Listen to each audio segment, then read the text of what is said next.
truly is a banger. Welcome, everybody. It is your boy, Eric of EMFC. And this is Derek of the Extended EMFC channel. The Diff channel. And no Matt of EMFC, of course. He's having great holidays. He's on vacation right now. So this week, you don't have to hear his belligery. We Yeah, are no just terrible us two. picks. Sorry, I'm gonna move that out of the way. Yeah, we're just us two today, and there's a lot to discuss. A lot of things happened in the world of wrestling. Of course, a couple pay-per-views, both from WWE and AEW. We still have to do our Wrestle Fantasy, which should be a close one.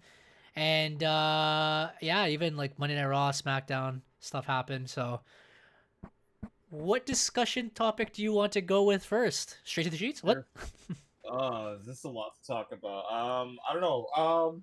Let me let me talk about AEW real quick. Let me talk because Let me talk to you. Let me talk about AEW real quick. So I watched the Double or Nothing over the weekend. Okay. Trash, but okay. Because every now and then I want to pop in to see if they're gonna do it. Double or Nothing is basically like their WrestleMania. So I wanted to see how really? it would go. Yeah, basically, yeah, because Double or Nothing I believe was their first like pay-per-view. Like Vegas was the first time when they were like, "Hey, we're AEW, we're here." That's when Jon Moxley debuted. Like that was basically when everything started. All or So I nothing. think that So I get it. I watched Double or Nothing, and honestly, the pay per view was pretty good. It was pretty good. It was enjoyable. It was fun.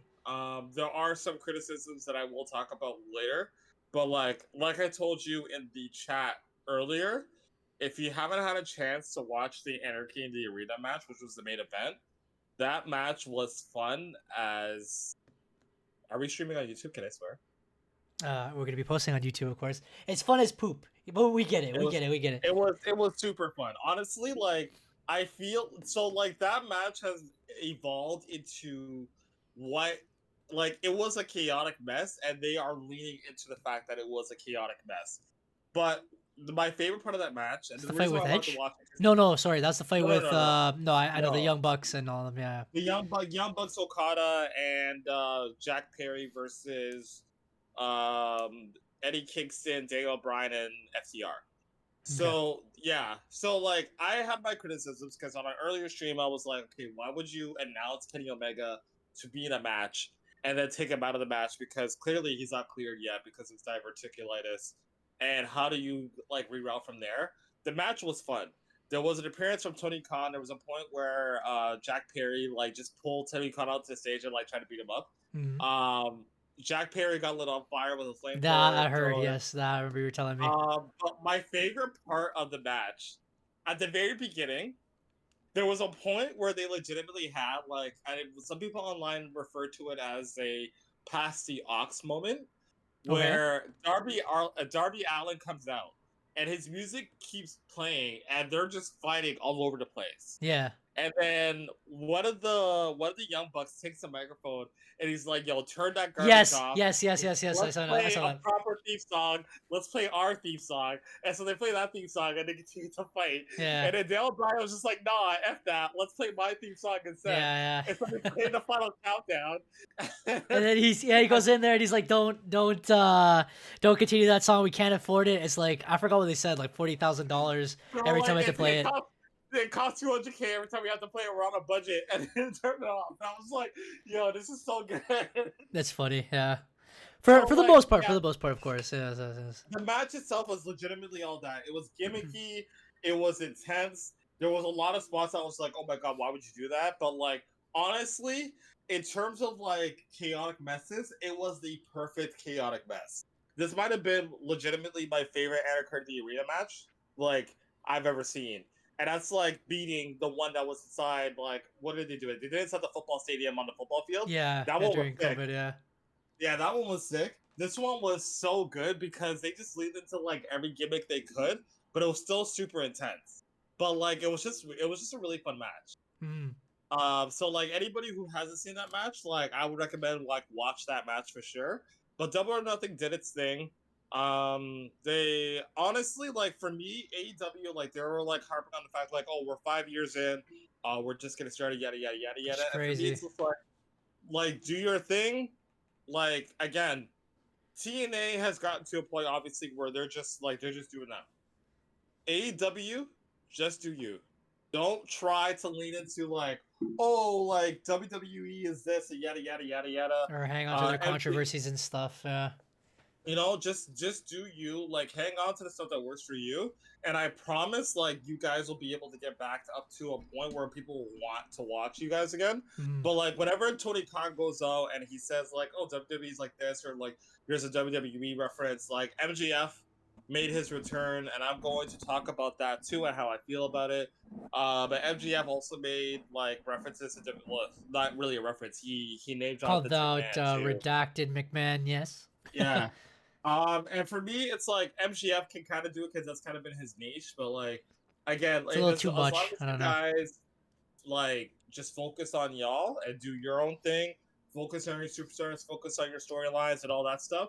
Because quite frankly, like even though there's like two storylines that like I was like I'm not really sure how this is gonna work. It was like the Young Bucks storyline, even though like I was like, oh, this could be kind of cool. And then Chris Jericho, I wasn't really sure how he was going to be able to bounce back from like the allegations with Sunny Ray. But honestly, his current heel run with the company is pretty good.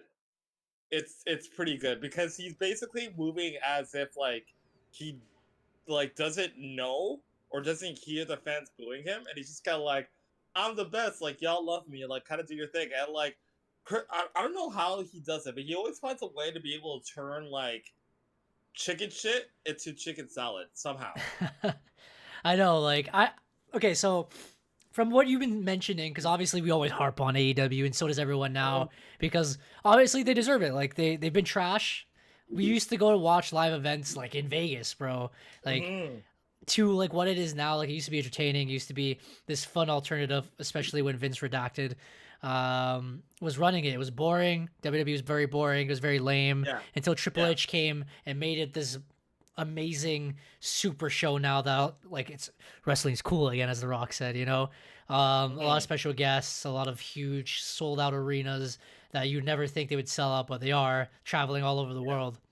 absolutely. AEW lost their plot.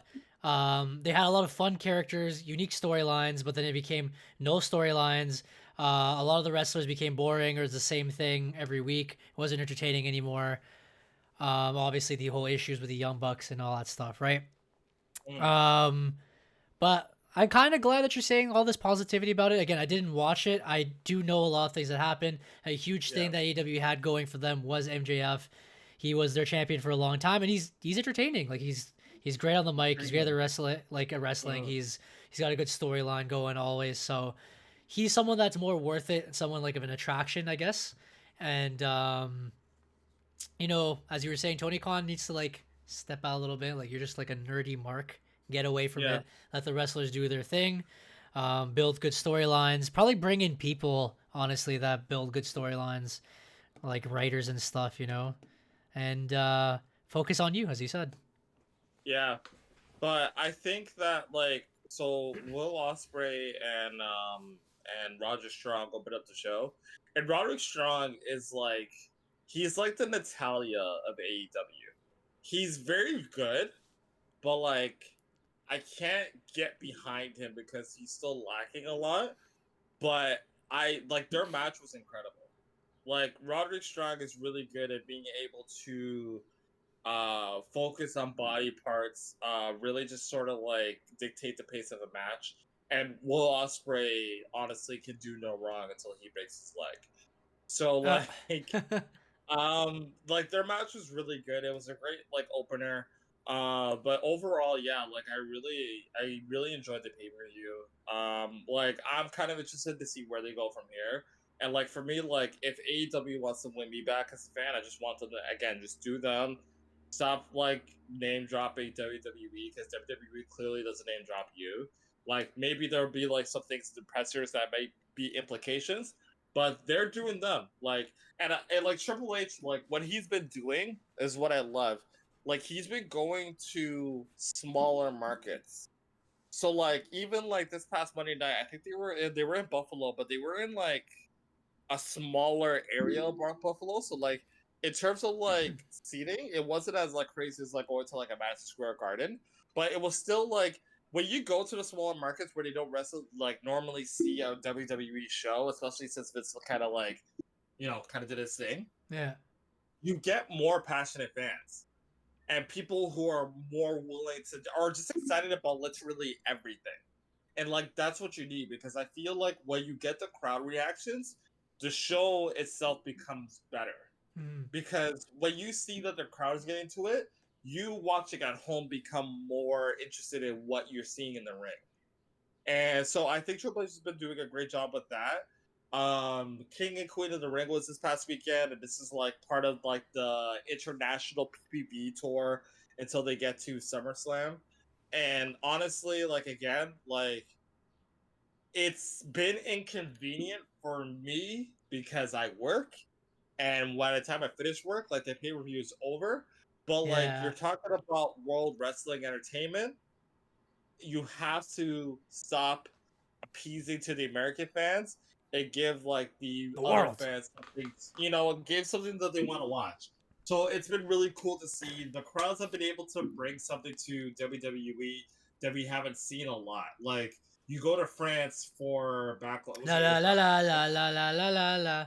Yeah, no, don't worry. I remember all the chants. What did you get? What did you get from that? Jay Uso now has one of the most like electrifying entrances because the France fans were Yeet. able to figure something out that the American fans never really got. Right now, Lyra Valkyria's entrance is beginning a little bit more steam because the France crowd was just like, "Yo, like we're gonna do this kind Dun of thing, dun right?" dun. Woo. So Dun dun dun. I love the fact that like we are going international now because it's like international crowds are crazy. Like you see, like you're a huge football fan.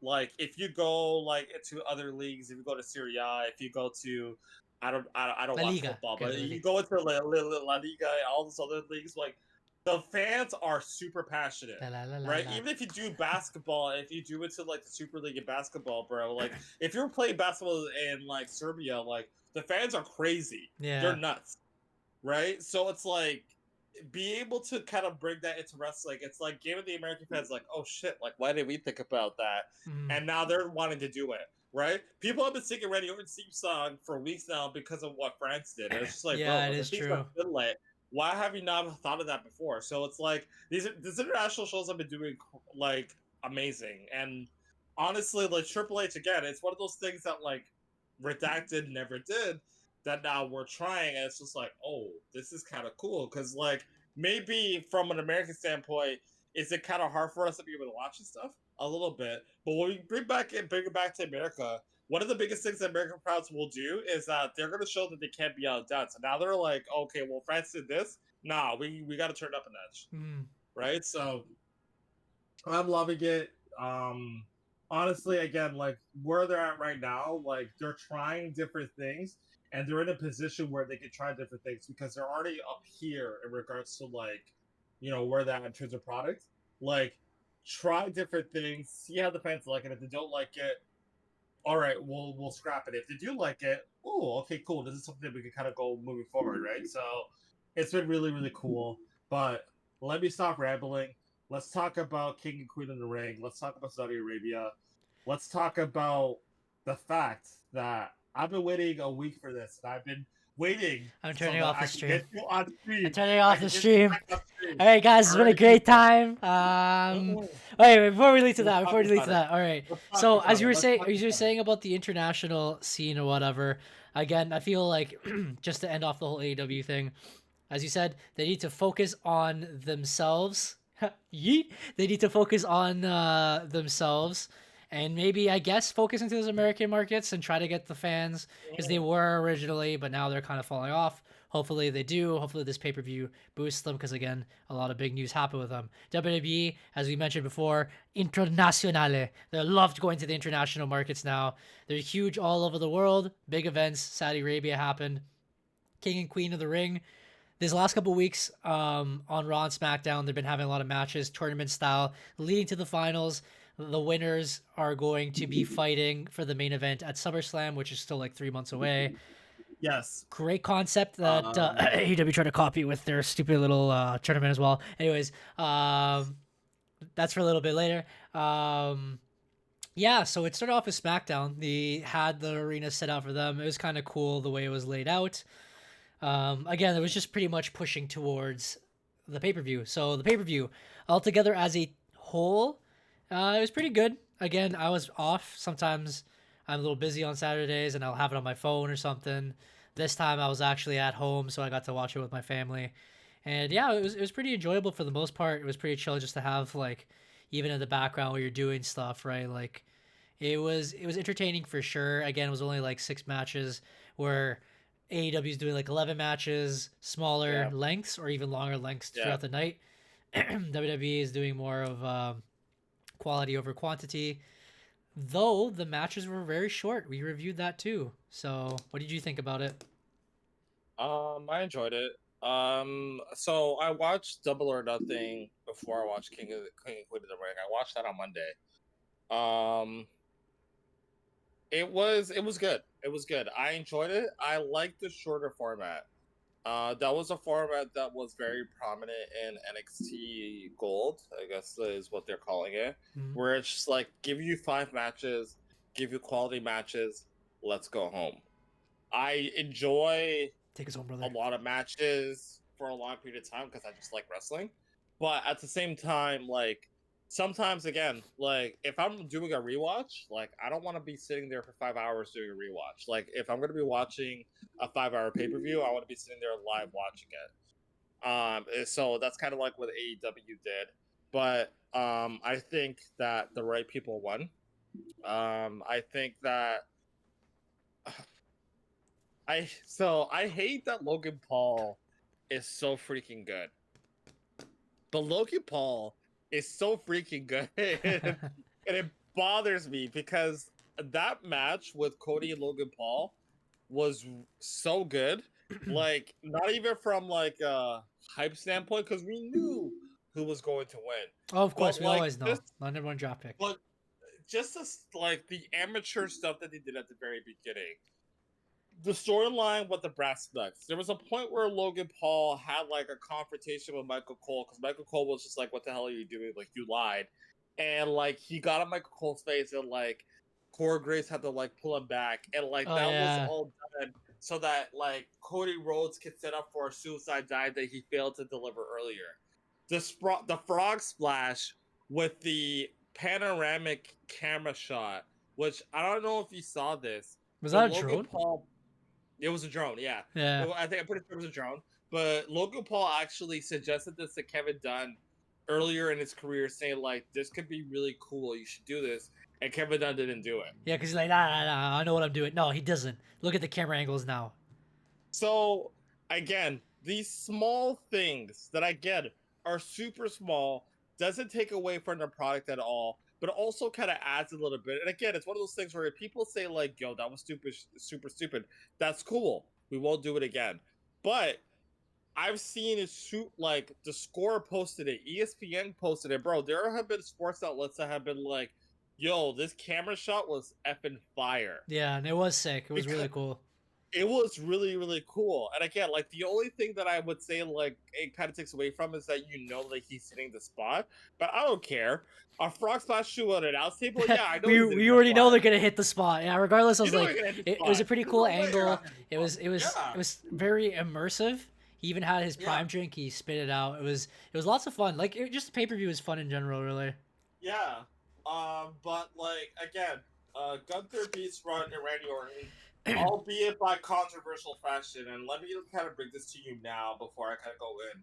Do you think that they're gonna run an angle off of this, or do you think that it's kind of like was it a botch? Because It you was a saw at the botch, end I of the match. think. I'm You pretty sure think it's it a was a botch botch? because I rewatched it Okay. again Mm, to count the points or whatever. It just looked like mm, Randy's arm, like his right arm, was bent like sideways when he did the little like drop for the pin. So when mm-hmm. Randy was trying to like compensate and move his arm up, so Yeah. like Gunther doesn't freaking break his arm the way like it was Yeah. angled or whatever. Yeah. And then Yeah. Gunther kept trying to force his shoulder down. And then it was Yeah. like an awkward way Randy was like sideways and he just counted three and said end it. Like Yeah. Randy didn't come up and he's like, "What the heck? My shoulder was up or anything." No, I just think he was just like it was just poorly executed, and Yeah. now Triple H is like, "Oh, I can see about that," you know? Like I can fix it. Yeah, so that's my thing. It's like I feel like it was supposed to be the finish. I don't think that shoulder was supposed to be up, but I think that because Corey Graves made a mention to it, but Corey Graves was like the only person who kind of said anything, and then they didn't really kind of focus on it. So I think that it was one of those things where it wasn't supposed to happen. But SummerSlam is in August. We're in May still. You have time to kind of be like, Mm. maybe we can do something with this. Maybe we could because again, like you have time where you can kind of like drag this a little bit. Like Because Gunther needs to SummerSlam do is something. months away. Yeah. Yeah, exactly. Like Gunther needs to do something. We already have Drew and thing is already kind of figured out. And we'll talk about that and what we think that's going to be like a little bit later on. But like, what do you do with Gunther now until SummerSlam?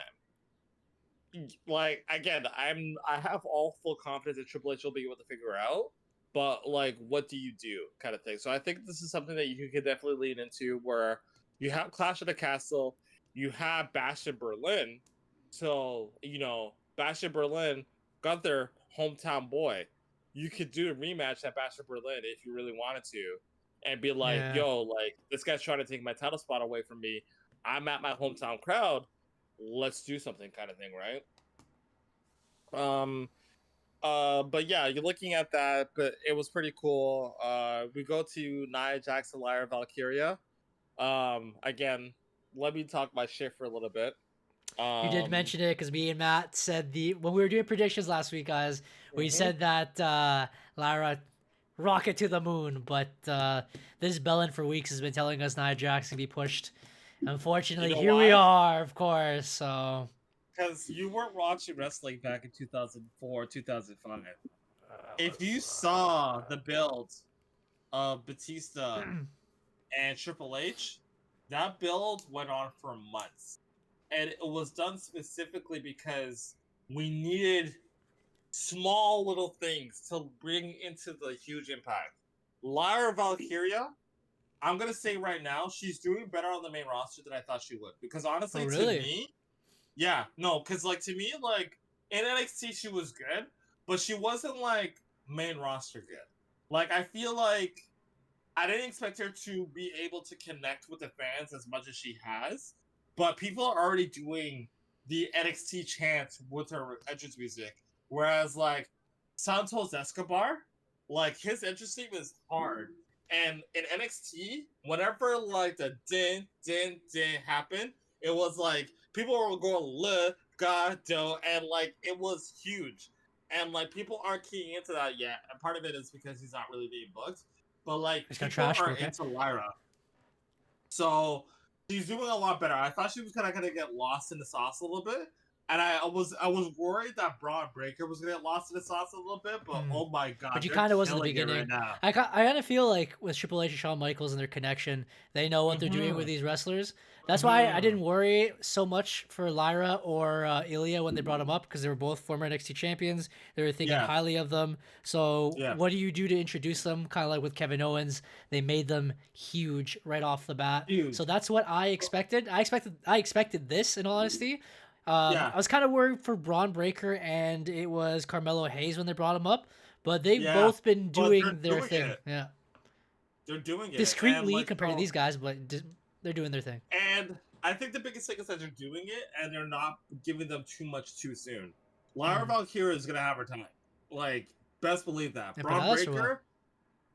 Well, I already got my empanadas. I No, already no, got my no, no, no, empanadas. no. But Braun Breaker is doing his thing right now, and like they're doing it great because they're setting him up with like superstars who can make him look really good, but also aren't like the main eventers. Mm. But there are also people that people want to look like, and I also need to talk about Ilya Dragunov too, but I'm gonna go off about him in a second. Okay. But I feel like again, I'm excited because Triple H is booking them in the way that I expect them to book them, where it's like give them their opportunity to show what they can do, but don't give them too much too soon. Give them an opportunity to work with people that people like and do their thing, but like don't put them in a main title situation too soon. Let them work their way up. Give them time. And I promise you, like, especially where we're at right now with WWE, people are willing to wait for their time because there's so much going on outside of that I think that once they work their way up. Once they get there, they're gonna be like, yo, you know what? Like he did his thing. I get it. This works. Mm-hmm. So I'm super amped for it. Like, so Lyra Valkyria had a super awesome show, but like I mentioned from the draft, there's a reason why Nia Jax got drafted to SmackDown, and it's because when she was on Raw, there were too many people on Raw that were kind of in the main event situation, where it was evident that Nia Jax was supposed to be there, but she couldn't be there right now because there were too many people going there. SmackDown, you don't have a lot of people right now. Bianca Belair is that girl, but she's doing her tag team situation. And you notice that like Bianca Belair and Jade Cargill, which was, I think was a favorite for a lot of people, didn't happen yet because it's going to happen at some point. We're going to wait on it, right? Bayley, not really do too much right now. Nia Jax, a perfect opportunity to show Jade Cargill or Bianca Belair how big they are. So you give Nia Jax that title, you put her in a position where she is the person to beat, and she's been showing that, and now everybody else on that roster has to work their way up to show that they are that person. And I think it's leading into the fact that Jade Cargill is going to be that girl, and I still feel like Bianca Belair is going to have that switch, and she's going to have that turn. I'm looking forward to it, but it's Nia Jax's time. There's a reason why she got re-signed. There's a reason why she's in this position right now. And honestly, she's been doing pretty good. Trash still. To continue. If you talk about how that match finished on King and Queen of the Wing, that was probably one of the most devastating booty slams I have ever seen. It was actually pretty legit, in all honesty, because I was like, it looked pretty clean because it looked like she was gonna powerbomb. No one ever saw it coming, and then bang, squish. Yep. And we were like, holy shit. That looks like a real life situation where like it can switch in a second. Again, I didn't expect her to be in this position. I didn't want her to be in this position. I really don't care for her that much. But it's kind of cool. Again, Bayley's been kind of boring. Obviously, we already knew this before heading to it. She had her moment. She's okay. Eventually, someone's got to take this title. But she's similar to this position where Gunther, where she has to wait now for the next couple months. So, like, you're going to have to put Bayley in fillers. And the only person I can see is Tiffany, but Tiffany's kind of feuding already with Bianca Belair. But she's kind of doing her thing with, like, Chelsea Green and Piper Niven. So I can see a situation where maybe she kind of does filler with, like, Chelsea Green. And Piper Niven's, like, big. So it's like, oh, if she beats Piper Niven, maybe she can beat Nia Jax. But then Nia Jax pushes her, right? So... But I agree with everything you said. Obviously, sometimes people need to wait. They already had it laid out for them, so Lyra Valkyria is going to be probably pushing the moon a little bit later. She's going to take her time, especially that something happens to another Irish lassie. She's kind of taking over with, like, carry on the torch for now. And then Nia Jax doing her thing. Now, I'm going to give you a question because we just finished both King and Queen of the Ring summary for their matches. Who do you think either one they're gonna face, and do you think it's gonna be a straight up 1v1 with the champions they have now, or is it gonna be like triple threat? Because of course, Lovely live from Toronto, of course, is going to be a Money in the Bank right before SummerSlam. So alternate stuff can happen, A lot of stuff can happen from now until then. I feel so. You and I felt the same thing. We're in Scotland. Drew is a hometown boy. Damian Priest, you know what I mean? So I still feel like Drew wins, Gunther faces him at SummerSlam, or I don't... Because CM Punk could cost him at his own hometown, and it's going to be one hell of a feud, bro. That's what I'm thinking. And I wonder, because like if CM Punk costs him in his own hometown, he's getting that heat. Will that heat carry over to the States is my biggest question. Because like... I feel like people want to cheer for Drew, and even the way that he's been forming his promos as of late, they haven't been like super heelish. I kind of feel like he's kind of turning towards the face side a little bit. So I'm kind of wondering, are they going to turn CM Punk heel for this feud? I was also thinking because of Gunther's a heel technically, so they're gonna have to make Drew more of that face, even though he's kind of a tweener right now. Yeah, so like I'm kind of curious, and I kind of like I don't know. There's so many things that could happen. Because I I think still a lot feel of like people are saying that like CM Punk will win Money in the Bank, and that way it could set up a triple threat or something to yes, happen. and that's what I've been feeling too. Like I said before, he tore his triceps in January. The recovery time for a torn triceps is usually 4 to 6 months. The 6 month mark is going to be when Money in the Bank happens. Mm. So he could be cleared by then.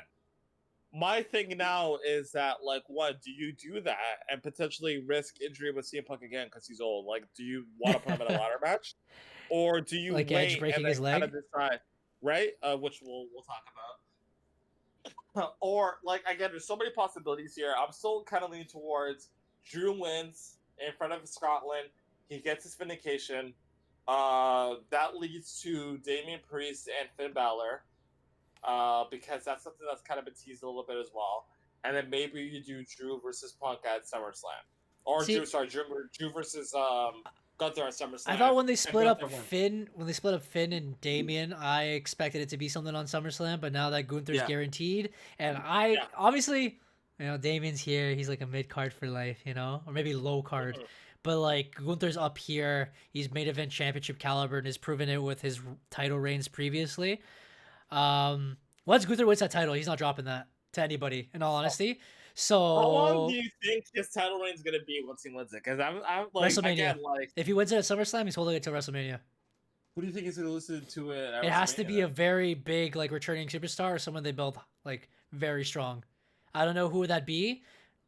I don't know, obviously Seth Rollins like had his time. I'm not sure it's gonna be Yeah, him, but it has to be someone like someone huge, someone I big. got two people in mind. I got two people in mind right now. So it's Jey either Uso, gonna be. Oh, okay, so three people in mind because I because so that'd be big it's because they either had gonna their be feud for a Jay. while. Yeah. So it's either gonna be Jay, it's either gonna be Brock, or it's either gonna be Braun. I think those are the three guys. Seba says Ilya would be the perfect person because he's the person Ilya he's would defeated be before. great. I still think that Ilya is joining Imperium. I Okay, still feel it in my bones. I want him to, but also if he joins Brock it, Lesnar. Imperium, but yeah, I think it's gonna be some like those guys are being primed to be world champions, and I Mm. already said like Jey Uso's gonna have his time by WrestleMania. I said that last week, so that could also be a thing as well. But yeah, like there's so many possibilities right now in regards to that It situation. does have to be someone big. In all honesty, Yeah, like Jay would make absolutely. sense because like he's been fighting for that. He's Hmm. truly been Hmm. fighting for that. Someone like Braun makes sense, but I feel like you need more time to develop and build that storyline. He needs to be dominant for more than a year. Maybe to carry the Intercontinental title and then bring him up there. I'm not sure. Brock Lesnar, I feel like would put Gunther over. I don't know. They have to build someone really strong in order to see it, but right now, I'm glad that he'd be winning the championship. I expect him fully, like without a shadow of a doubt, to win the world championship at SummerSlam. I don't think he loses that match. I think they put a rock on his back and he's holding that title. I've been thinking about it for a bit, and I'm just like, I'm so ready to see Gunther as world champion because his matches have been incredible.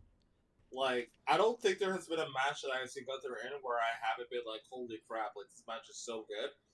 And like to be able to like when he was NXT UK champion, he was NXT UK champion for I think like 800 days. Like it was like 2.5 years. And then he won the Intercontinental Championship and he held that for like 2 years and a bit. Hmm. So like there is a consistent trend where this guy is just having like lengthy title reigns. But like as much as people like will boo him or whatever, his matches are like people are into them. Yeah. And like he does a really good job at getting people super involved because they want to see him lose, but they know that he won't. So it really needs to make sense when he loses that like the person who beats him is like, you know what, like they had that in him, right? So when Sami Zayn beat him at WrestleMania, it made sense. How you feel about his title reign since then, again, a little bit debatable, but I feel like that night with how he worked that match too, like it worked for how he lost that title. But I feel like again, like since Gunther has been on the main roster, he has been world championship bound, and I called him winning King of the Ring at the very beginning too, Hmm. and like even I like know. I him winning chose King him. of the Ring made so much sense too, because like what I love about Gunther is that he's no nonsense. This guy, I don't think in the time that he's been in WWE, I don't think I've seen him in one single like gimmick match. I don't think I've seen him in any no DQ matches. He definitely hasn't been in any tables matches or Yeah, I like guess it ladder makes sense. Just matches. pure wrestling. He's very much just pure wrestling, and that's his thing. So like him winning back wouldn't have made sense because honestly, like his character says He like mentioned it on Raw that's actually. that's that's not his thing. He's just a person who like get me in this ring and I'll show you why I'm the best. And he's done that.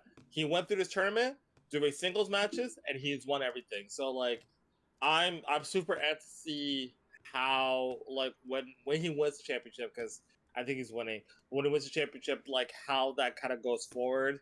And then with Nia Jackson Bailey, it's clockwork, you know. Mm-hmm. But the other teams that they had too, the runner up to the King of the Ring, had a little interaction with Cody Rhodes on SmackDown. And I feel like you and I are on the same wave, like where we think that this match is probably going to happen at SummerSlam. Ah, a little stretch right there. Little RKO. People have been wanting it for a while. They did do the Mm-hmm. little tease. Of course, Mm-hmm. Randy was like Cody's mentor. His other Mm-hmm. father, of course. We'll see how that goes. We'll see how that route is. But again, Cody's still free. We can continue with that Cody story a little bit after this. We'll finish off, I guess, King of the Ring. Intercontinental title happened. Um, Yes. it happened exactly as we said it last week in the podcast, where they were gonna fight. They were gonna showcase all three wrestlers. They gonna get Otis involved, and then that's how Thing ends up winning. Sammy Yep. wins. He did. Then obviously Chad Gable was all cheesed, which Yep. we led to Raw. We can talk about that after.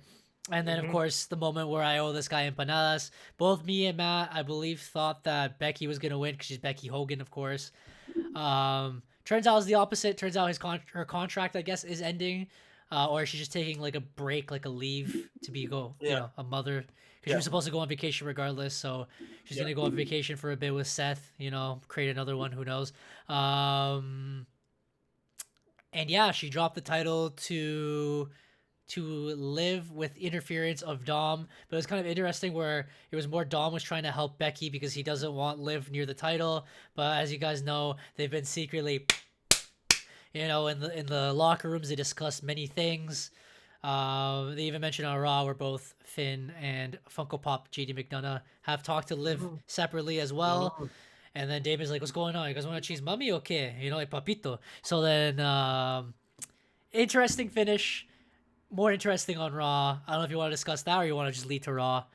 Let's discuss it. How do you feel Liv Morgan's title reign is going to go now after what we saw on Raw? Because She now dropping that title quick, bruh. you think she's dropping it? I still view her as a transitional champion. In most cases, I thought when she won Money in the Bank, she was gonna hold it for a long. She became a transitional champion very quickly.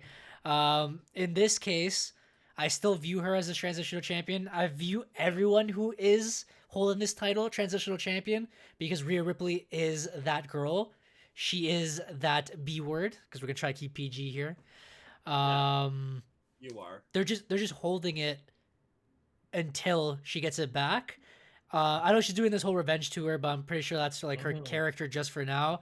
But I still feel like the second Rhea comes in, she's gonna take everything back. She's gonna win the title. She's gonna take Dom back, but then she's gonna drop Dom. You know what I mean?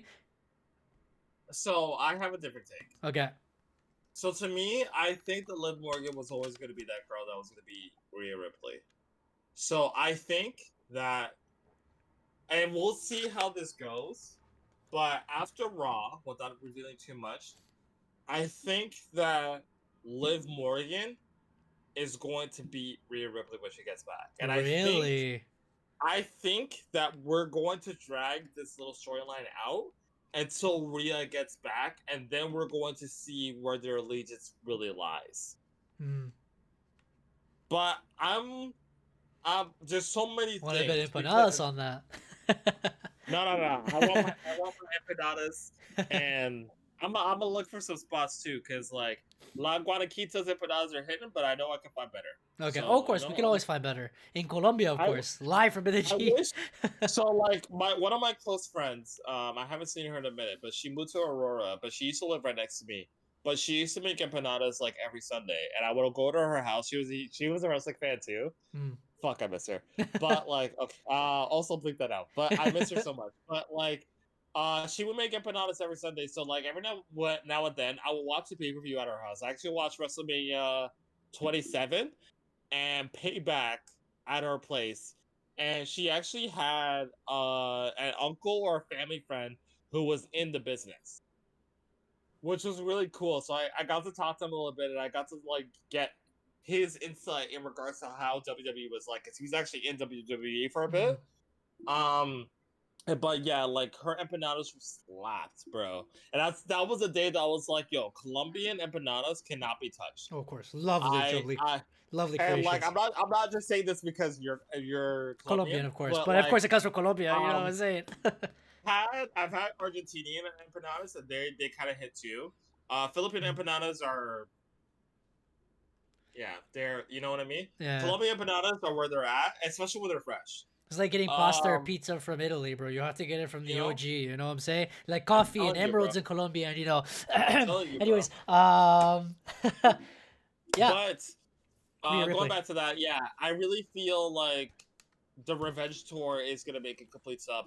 I don't know what Rhea Ripley do afterwards, but I really do feel like the revenge tour has to end with Liv Morgan winning against Rhea Ripley, getting her revenge finally.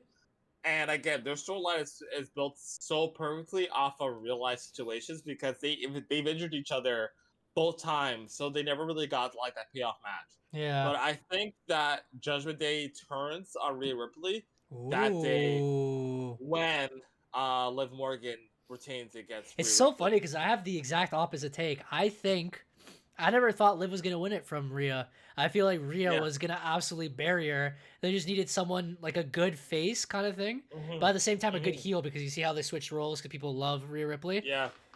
I feel like she's like the John Cena almost of like the women's division. I don't think they were gonna drop it. In all honesty, she was gonna hold the title. She was gonna slap everyone. Or sorry, not John Cena. The Roman Reigns, Bianca Belair is John Yeah. Cena. Yeah.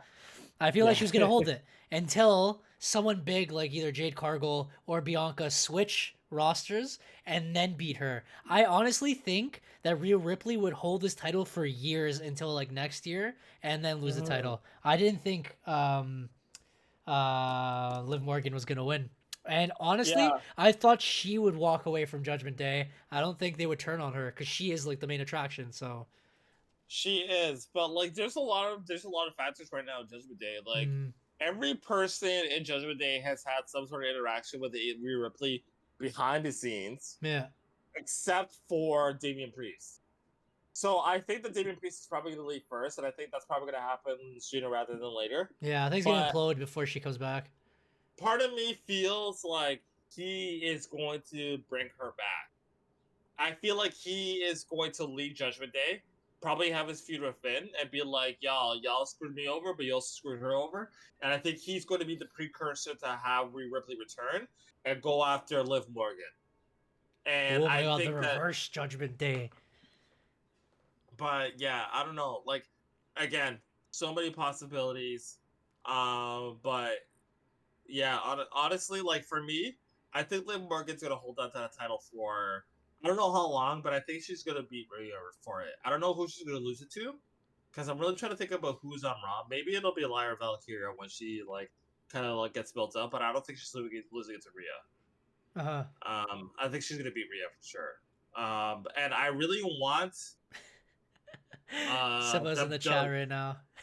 David Priest is so perfectly, and I agree. Honestly, I agree Yeah, with David Seba. Priest is Like, gonna get cooked when he leaves Judgment Day. Yeah, but yo, he's already so getting like cooked right now in the main event scene. Me and Simba were watching that promo. Okay, so let's lead into Raw. Mhm. So Let's go for all of starting it, off yeah. Raw, the King Hanada earning me more points comes in with the crown. He said exactly as we mentioned before. He's a wrestling purist. He thinks Mhm. that he's going to slap whoever. He said he's Mhm. brought the Intercontinental title to its prominence when it wasn't so good. The same thing with King Yep. of the Ring. He both, Yep. and he's like, now Yep. you called me Intercontinental Champion. You called me Yep. you called me King of the Ring, and you're gonna call me World Champion soon. Then comes Damian Mhm. Priest. Damian is like, "Hey, papito, I don't know how to speak." And it was Seba was watching with me, and he said he mentioned it. It was like, who's the wrestler that used to talk like that? That's it. It reminded him, and it was perfect. It reminded him of Roman Reigns before Roman Reigns turned good. You know what I mean? Oh my You see how his god. promos is when he was the big dog? It just sounded very generic. It didn't know like it's just like me reading off a script. I'm like, yes, this is the promo. I'm a bad guy. Like it was really, really bad. You could see Yeah. Gunther was outclassing him on the mic, and Gunther even mentioned it as we mentioned it now. He's like, you won the title via the Money in the Bank. That's Yeah. not how we do it here. I don't need Yeah. no cheap gimmick to make Yeah. myself win this thing. And then I will slap you at SummerSlam, pretty much what he said. Yep. Yep. Then Drew comes out, Yep. and then Drew absolutely cooks him, bro. He's like, you Yep. think you're gonna beat me in my hometown? He's like, did you not see me slap Roman Reigns, the Roman Reigns, at his peak at Europe, and that wasn't even my hometown, and they were chanting. Mhm. It took Solo to Mhm. take me out. He's like, I will slap Mhm. you. Like he wasn't ready. Mhm. He said that he's like, you're lucky that everyone was injured, that CM Punk was injured, that I was injured, and now that I'm back, I'm obviously gonna take that title from you. He said that in WWE they called me what did they say it? They called him the psychopath. They called him a warrior and all that stuff. Yep. It's like if Yep. you go back to Scotland, you know what they call me? They call me Drew. All right. It's like because we're all like that over there. It's like you go over there, you're gonna end up like dying. And then it was just so bad from Damian Priest. So if he gets cooked in the main event, as Seba said, imagine when he leaves Judgment Day. So I've been calling this for months.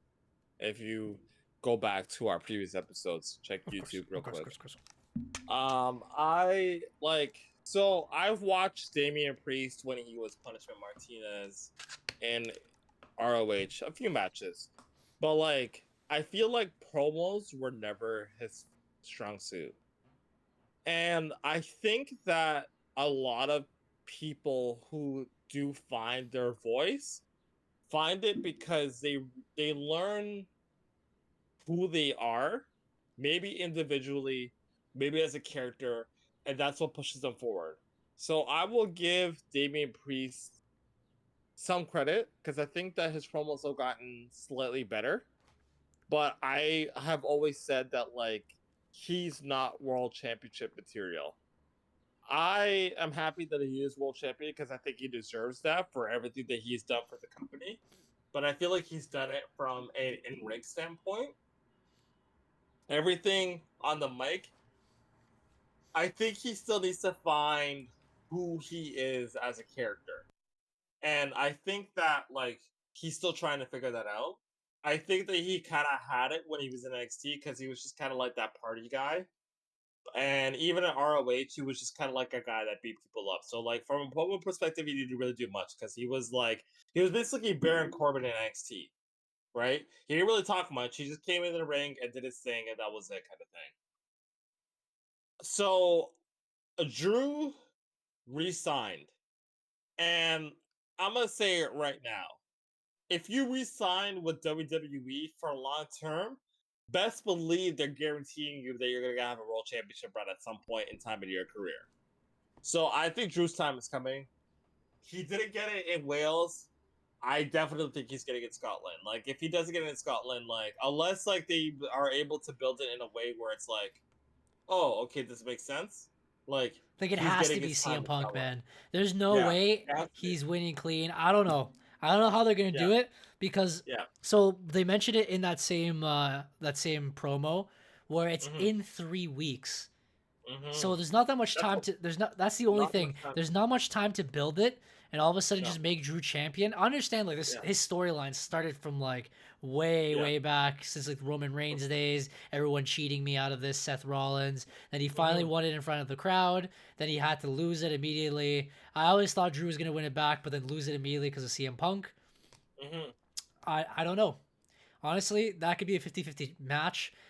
It really could be, yeah, It for might sure. it might And be Damien I, still holding it. I don't know. It's just but poor. It's yeah, just poor. It's a poor time to have Drew lose in front of his home crowd again. I Like, I agree. understand that's kind of his character, but like then it becomes like, haha, so funny. CM Punk is trolling him till like we've seen this already again. Like, Yeah, and then yeah, we're not gonna start taking Drew seriously anymore. You know what I mean? yeah, So then his feud with CM Punk won't be as powerful emotionally yeah, anymore. It's gonna be like, yo, yeah. he's just gonna beat this jobber if he loses every match now, right? So I don't know. I don't know. The whole thing with So, Damien kind of screwed it up, I guess. He isn't should it cool though that we don't know? Because at the kind very of, yeah. least, like back in the Vince McMahon days, you could be like, oh yeah, like this is definitely gonna happen. Honestly, Drew could win and face Gunther, and then maybe do his program with CM Punk after, and I'd be okay with that. But I'm also be okay with Drew losing because of CM Punk, and them doing their program at SummerSlam as well. We know that at least by SummerSlam, CM Punk should be able to be cleared. And that feels like that has been the storyline more than him being a world champion. But like he's in Scotland. You know what I mean? Like that's his hometown. Like he's gonna have literally everybody behind him. I feel like Drew has been in the company longer than CM Punk. He needs his flowers at this point. And especially with the way that he's been booked at as of late, even being injured, he's still one of the top guys being talked about. Yeah. So, like I don't know, it can really go either which way. But we'll see what happens at Clash of the Castle. But let's segue into probably one of the other best programs. Actually, not even probably. This is one of the other best programs on Monday Night Raw, and that is Perk Gable. Oh my days. I thought you were gonna talk about LWO. I was like, oh, fantastic. We can Nah. go. So let me talk about. So I'll say real quick that like Rey Mysterio on Monday, I rated it. I mean, I don't rate Rey Mysterio a lot, but I love the fact that like We straight it's scrapping everyone, bro. it's a beef king. You know what I mean? Like Rey Mysterio is very much the type of person where it's just like he leaves it in the ring, and once he wins, it's like, oh, the fans love me. Let me go home. Like da da da da. Da. Bro, He this jumped guy Finn, finished bro. his match, and then this one to finish knocked him out, bro. He Like, threw him on the table. It was until Damien came in, this, and now Ray's I facing need, Damien next week. which is gonna be dope for sure. Mm. But I need. This is what I'm saying. Like, I want LWO to be WCW LWO. I want the You're getting reckless, bro. LWO, which I told you before. Put was it Ric Flair in an ambulance because they beat the crap out of him? Like, I want that LWO. I want these guys to be like, you know what? Y'all don't respect us. I'm gonna show you why you should. You know what I mean? Mm. LWO wasn't about getting the adulation about the fans. It was about being able to put Latin heritage about everybody else. That we're going to show you one way or another, kind of thing, right? Yeah. But let's go to Perk Gable real quick. Okay. Perk Gable. So we go to King and Queen of the Ring. He doesn't win the championship, but he doesn't get pinned. After Raw, we could probably assume that he's probably going to have a title match against Sami Zayn again, one-on-one. You have this whole thing going on with Otis. The fans are super behind Otis. The turn's probably coming at some point, but Gable being able to lean into the heel persona even more, and in a way where people again respect his in-ring ability, but they want to boo him, and to be able to at least now get to a point where like all the fans are on board with like this guy's the next Kurt Angle. Let's do the Kurt Angle treatment to him. Like he is starting to come into the point where it's just like, yeah, all right, now we're gonna get the best version of Chad Gable, which I'm looking forward to so much. He had a segment on Raw where he basically tried to give punishment to Otis. Maxine gets involved. Uh, Tozawa had to watch. The Creed brothers had a match on Raw too. They lost. You saw the interaction with Chad Gable and the Creed brothers last week. Yeah. We can only hope and assume that the the Creed brothers, Chad Gable stable is coming, Yeah. Kind of and I like think at Angle that with point his like with Team Angle, yeah. and again, right now, Chad Gable is very much at a huge spot right now. But I'm also just super excited to see that for the first time, I think, really in his career, we're getting the fans we had behind Otis for reasons beyond the fact that he's in like the stupid, like gimmicky, like, oh, Funny. I want to go after like the best girl in the business. Like people just want to see Otis just be Otis and just kind of do his own thing. And the way that they're dragging it out, personally for me, what happened on Monday, I thought something was gonna pop off, Yeah. and nothing happened. And I know that they're kind of playing the long game here, but you can see that people are like, "Nah, we need Otis out of here." Like people are focusing on Otis. They're okay at Bartazawa. Maxine got her little pop too, when she stopped Gable. But Yeah. people are like, "Nah, we need to see Otis like break out of this kind of thing, right?" So Mhm. Chad Gable's doing a great job because not only is he building himself as that heel superstar who is probably going to beat Sami Zayn for that title at some point, but he's also allowing Otis to be able to be considered to be a character that people want to see more of, right? Like he's getting the chance, he's getting all that stuff. Um, a lot of people are really digging the storyline. I'm digging the storyline too because like I just love seeing Chad Gable just really lean into him being just like a wrestling machine. How are you feeling about like this whole program as of late? I've been liking it in all honesty. Mm, Again, Sami Zayn, I felt like is huge. I felt he was like bigger without the title than now he is with the title. Now I feel like sometimes it's a little generic. I'm like, Gunther was a strong reigning champion. Sammy loses yeah. on a regular Monday Night Raw. Sometimes a little disappointing, but Mm-hmm. I don't want them to diminish the title reign as much or the title in general. Mm-hmm. I feel like this would probably help. I feel like Gable's almost there, just not yet. It has to be like a SummerSlam that he finally wins the big one. Mm-hmm. Um, so if they were to fight one more time, I'd say the next pay per view they should fight. But then that's when Otis costs him, and they could have this little feud with Otis, which would eventually catapult them finally to end up fighting Sami Zayn and beat Sami Zayn or something like that, right? Mm-hmm. But yeah, I've been liking Uh, it so far. This little heel thing has been entertaining. It's something in between all these great matches, so it was good on Raw. I liked it. mm-hmm. Yeah, no, I think he's doing super solid. So I guess the last thing that we'll mention on Raw that I think was like the biggest thing was the main event. Steel cage match: Becky Lynch versus Liv Morgan, title rematch. Liv Morgan goes over with unintentional. Let me put the Yeah. finger points. Assistance from Dom, but the end of the match was definitely a talking point where Liv Hey Morgan and yo. Dom have the Hey stare down, yo. and then Liv Morgan plants one on Dom Mysterio, and maybe Puck her seemingly up, you know. confirms that there's something going on between those two. Um, as I mentioned before, Haram. He's a Becky married Lynch man. and Continue. he's the married man. I don't know. I don't know how his I don't wife know how he feels, but pulls a it off, lot but we're gonna mention it one more time. of Dominic Mysterio, of course, on my team. Very, very huge puppy Latino, of course. I'm They gonna call tell you him. how They he call pulls him it Dirty off. Dom. They call him Dirty Dom for a reason. Yeah, I'm gonna tell you how he pulls it off. He's making money. All Oh right, my god, the man's probably. Yeah, making yeah, money. He's yeah. making money.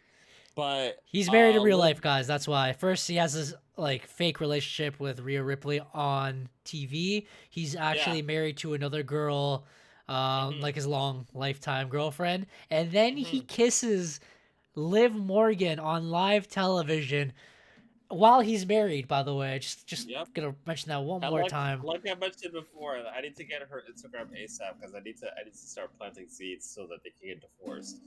Ayo, But yeah, exactly. A little quick one, yeah. But imagine but being married and then doing all that stuff.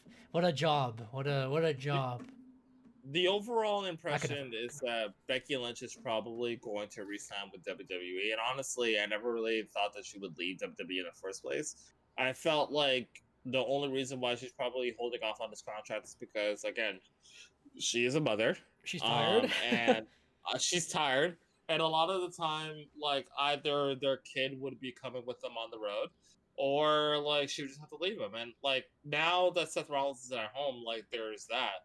But I really feel like, again, like as a mother, you want to be able to be there, especially when the earlier development of your kids. You want to be able to be there as much as possible. That's why Trish Stratus left WWE in the prime of her career as well too. So I feel like she's probably just taking some time off, just kind of like working with the kid a little bit, and then she'll kind of come back. And honestly, the women's division is at a point right now where Becky Lynch doesn't need to be there. Yeah. So Bring her back in your WrestleMania Royal Rumble time. You're good to go. yeah, yeah. So But now that she's I am unemployed, hoping. she's not available on the rosters, of course. So Yeah, I have to choose an extra person this week, of course, because of course. she's no longer employed. Of course, Yeah. but really cool. I guess like send off for her. I am going to miss her honestly. Like Becky Lynch has been one of the staples from Monday Night Raw for a good chunk of time, so her not being there is going to be kind of weird.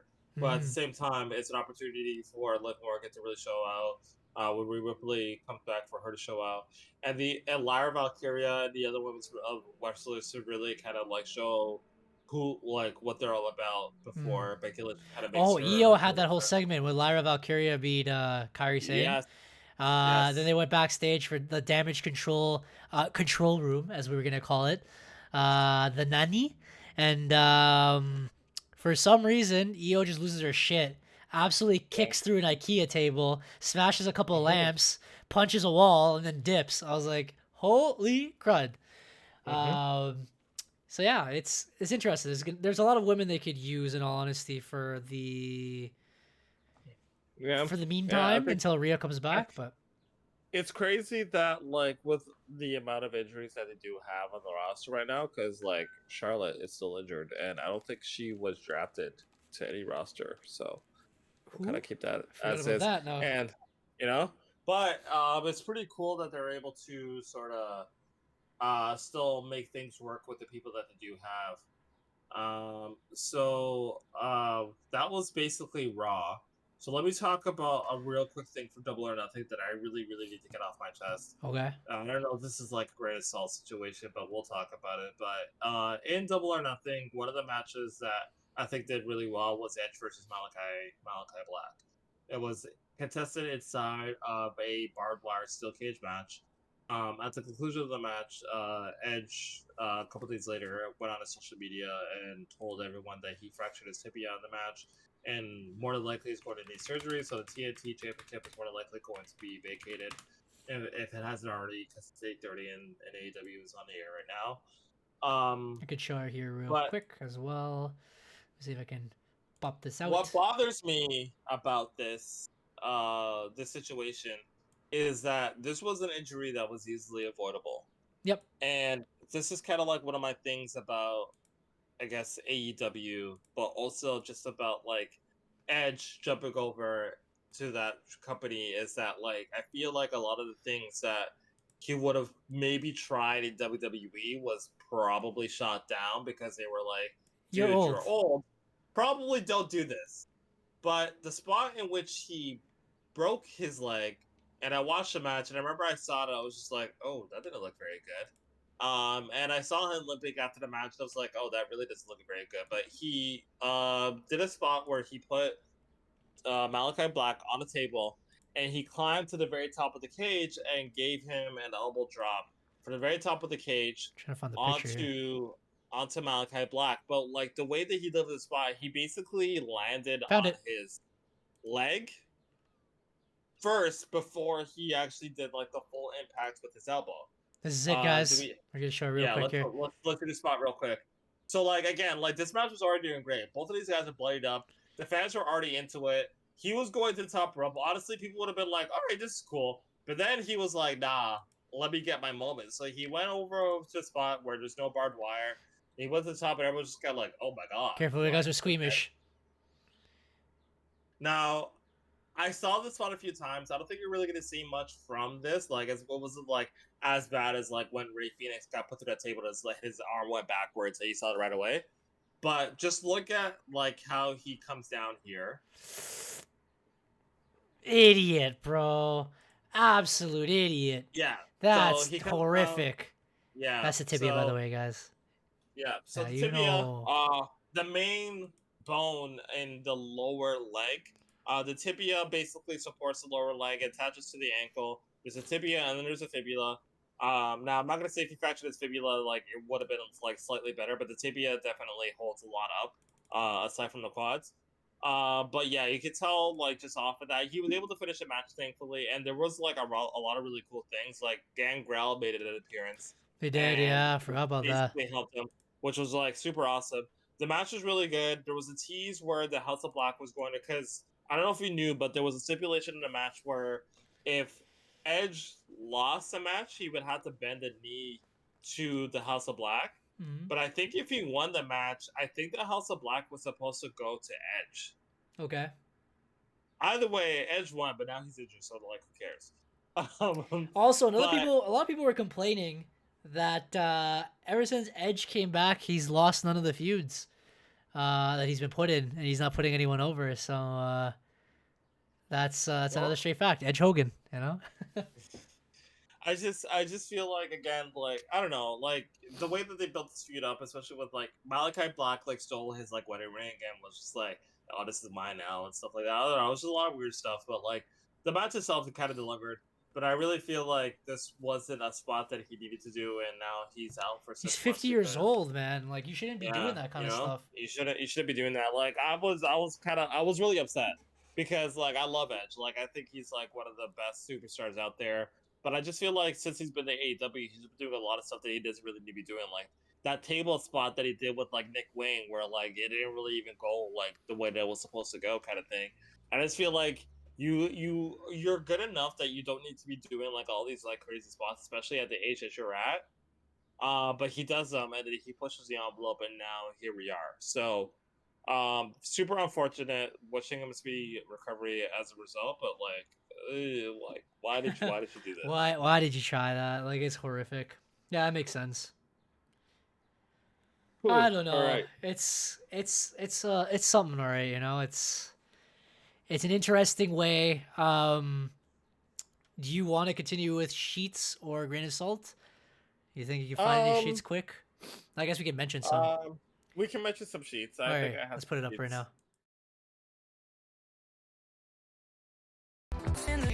Yeah, you know just what you're doing to me. Let's get lost in the sheets. Yeah, you know. I'll comment. For some reason that called, but yeah, you can do it. I All know right. Matt would probably go up here and be like, "All All right, right. guys, So, welcome to the like, greatest." Or sorry, welcome to the sheets. We're gonna get nut up and All right. Okay. Okay. So, main thing from the sheets. Let's talk about NXT real quick. NXT. Ethan Page has debuted at NXT, and in a huge shocker that no one saw coming, Jordan Grace from TNA, the TNA Knockouts champion, is challenging Roxanne Perez, the NXT champion, for the NXT World Championship, which is now opened up the sheets to say that the TNA WWE partnership is well underway, and this is not the last that you're going to see from them. It's speculated that we're probably going to be seeing some superstars maybe jumping over to TNA and working some TNA events. A lot of people are hoping that we get a Worlds Collide pay-per-view of NXT where it involves TNA superstars, which I'm super hoping for because there's a few former WWE superstars who are on TNA that I feel like would be Dolph Ziggler super returns. Dolph Ziggler, Matt Hardy. I think that's it, to be honest. But again, this was this NXT event, especially with Jordan Grace showing up, was very much like outside of anything that I expected. Even though like we were expecting like there was going to be some collaboration with NXT and TNA at some point, this was not what I was expecting. But I'm super hyped for it. Super hyped for it. So we will see what the future holds in regards to this WWE TNA partnership. Maybe I think the 20th anniversary of TNA is supposed to happen this year. People are hoping that AJ Styles shows up for it. Now the opportunity is open for it to be a thing. Yeah. People to So fight we Cody will Rhodes maybe see. too. But it is pretty cool. It's a huge like little partnership again. TNA has now officially, I guess, partnered with WWE. There's a lot more to happen. As you Yeah. mentioned, a former AEW wrestler is not with them anymore. They were going to say AEW on thing, but they're like, no, we're not giving you guys that free promo. Yeah. But yeah, a lot of stuff happened in NXT. It should look very interesting. Do you think that Roxanne Perez loses the title or no? No. No? I think Roxanne's in our bag right now.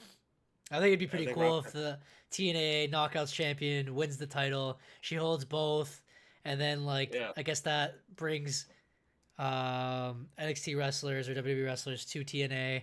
It would make sense to open it, but like we shall see. I don't know if they want to bury the Knockouts champion either, so who knows? No, so we will see where DQ things kind of maybe. go from there. Maybe, Bobby, but we'll see. Let's see what else we got in the sheets. I know I saw some stuff. It's a lot of AEW stuff that I don't really care for. Arn Anderson leaving AEW. That's cool, Mark but, Henry has also left AEW as well. He says he was not going to re-sign with them, but Yeah. he's not done with wrestling. He's going to see what he does. It'd be cool to be like a general manager or like a coach or something. Can you imagine Yeah.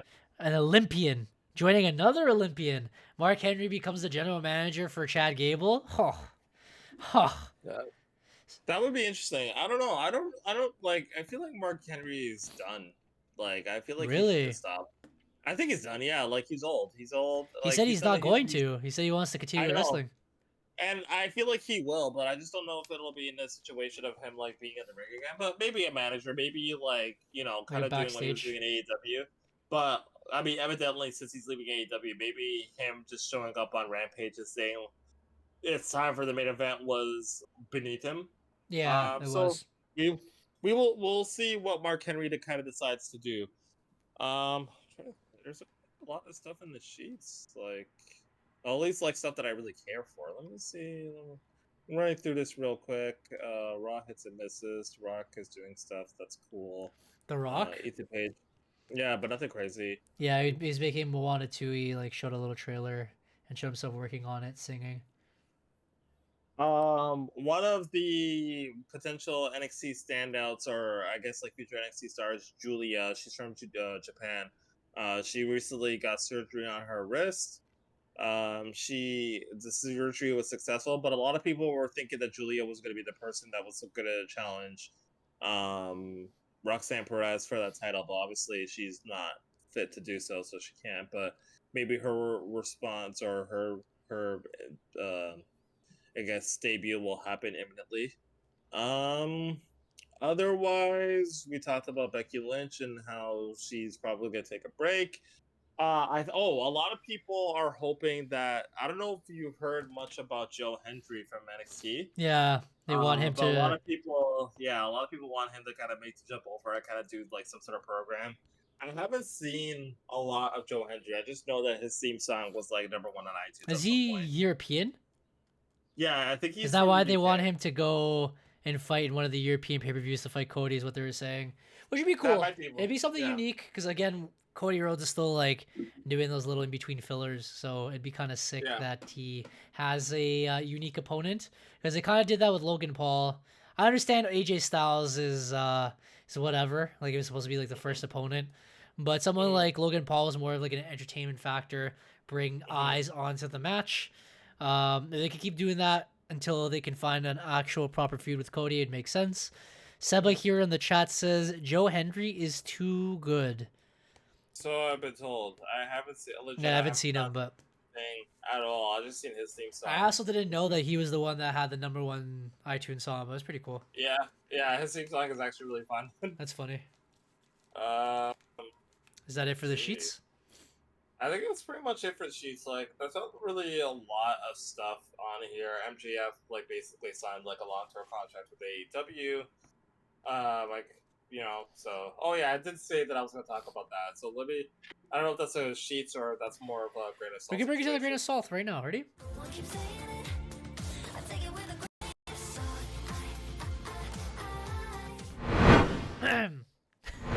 Everything. Hey, yo, would you get up for a sec? let's see, Joe Hendry. Yeah, that'd be cool. MJF re-signed with AEW. There is some sheets that are saying that he asked to be, I think, the third highest paid superstar in WWE, and WWE was like, nah. Again, very much a grain of salt. I don't really know. I do definitely think that WWE probably wasn't trying to pay him that much money because, like, again, like you're doing well outside of WWE, but like prove it to us. You know what I mean? Here, right? So, I feel like he was definitely offered money, but AEW definitely offered him more money. You reminded me of something else, and I guess maybe this is also sheets as well, where apparently Becky Lynch was offered a bum ton of money too. That she's gonna be like the high. Oh, you mentioned it. That's gonna be the highest paid. The highest paid women's wrestler of all time. Yeah. Take that, Sasha Banks, because you're not the best. She also mentioned that last week where she was like, "Oh, she was the best wrestler of all time." So yeah. if we're gonna talk a grain of salt, you can take this with a chunk of salt if you guys want to. I don't think she's that good, and honestly, I never thought she was good at all. She was okay. Even Bailey, like Bailey's pretty good. Again, she's all right with both character and in wrestling wise. I feel like Becky Lynch is a little bit better than both of them. Obviously, she became huge afterwards, but obviously Charlotte Flair, being a Flair, is like a generational talent. She's very athletic and she's special. You know what I mean? Even though she's annoying as hell. Yeah, I think out of all the horsewomen, she's probably last still. And she mentioned and said that she was the greatest women's wrestler of all time. I don't even think she taps the top 10 in current women's wrestling. I don't even think she's the top 10 in her own company. So if we're gonna put that out there, because there is Saraya, there is Toni Storm, there is DMD, of course. There is the alien girl, the Stantler girl, whatever his name is. Statlander, who just turned heel. Yep. There is, damn, what was that girl's name? The one who was the former women's champion. She was also blonde. We can put Daikonte in there, but she doesn't wrestle anymore. I was gonna say Daikonte, but former women's champion. Say Sarai is better is crazy. She is better. She always has been better. The girl used to be women's champion. She was in the group with Saraya and with Toni Storm, I believe. Not you're thinking of Ruby Riott? No, but I could put Ruby Riott over her too. Hold on. No, I almost got her name. It's not Davenport, but she looks familiar. She wasn't with them. She was with. She was with DMD. Jamie Hayter. Thank you. There we go. Yes. Oh yes. Jamie Hayter is. There's Sky Blue as well. Many women's wrestlers that would be probably over the supposed CEO, but yeah, I don't see her, bro. I don't see her being the girl. She's definitely not top 10 in the world right now. So. Yeah, I mean, again, bet on yourself. I think it's the theme of this grain of salt. You know what I mean? Like she believes that she's the best, and she's gonna continue to work until she is able to prove that to, I guess, herself and to everybody else. But yeah, no, even like with the Four Horsewomen, like I've always said that like Charlotte was the best, and it wasn't like just because of her name. Like Charlotte's just really that good, and I hate it because every time I watch her matches, I always just want to like shit on her, and I'm just kind of like, oh crap, this match is really good. If I had to say, like, I would say Charlotte is probably first, Becky second, and then I will put Sasha Banks over Bayley. But because I feel like Sasha is able to bring the best out of Bayley, but I feel like Bayley. That's a shocker right there. I would. But like, yeah, I don't know. Like, I mean, it's very interesting, and obviously, like, Becky Lynch is huge right now, so it's not surprising. But I feel like from an ego perspective, it kind of like sticks in the craw a little bit when, you try to boast yourself being the best in the world, and like here you are, like the girl that you ran with for how many years, and she's getting a bigger contract than you are, right? So yeah. Yeah, that's that. The other thing too that I wanted to mention too was I guess like the current storyline that AJ Styles is on. I don't know if you saw SmackDown, but AJ Styles kind of had like a moment where he was basically pleading with Nick Aldis to kind of put him in the title picture, and like Aldis basically said that he had to like earn that spot because like he knows how good he is, but like his track record hasn't really shown lately that he's really deserving of the spot. And AJ kind of like hinted that like he doesn't have much time left. And so I feel like we're kind of getting into a point where we're kind of getting into the does he still have it storyline, which I think a lot of people are going to kind of get into. So we'll see where that kind of leads with AJ Styles in regards to that. I didn't really get to talk much shit about MJF, so let me talk my shit real quick. All right. Let's hear it. I can understand the idea of feeling that you are as good as you think you are, and therefore, like, MJF's career has been built off of the fact that he has been able to do a lot with the little that he's been given and turn it into something huge. But I really feel like this was the time for him to make the jump. And I had said that from before. I felt like, like you left AEW, you put the title over, you did your thing. You already have a lot of issues with AEW as is. Just do the jump, because this is where you want to end up eventually. Just do it, kind of thing. And I don't know what the contract situation was. I don't know if it was a matter of like he wasn't paid enough.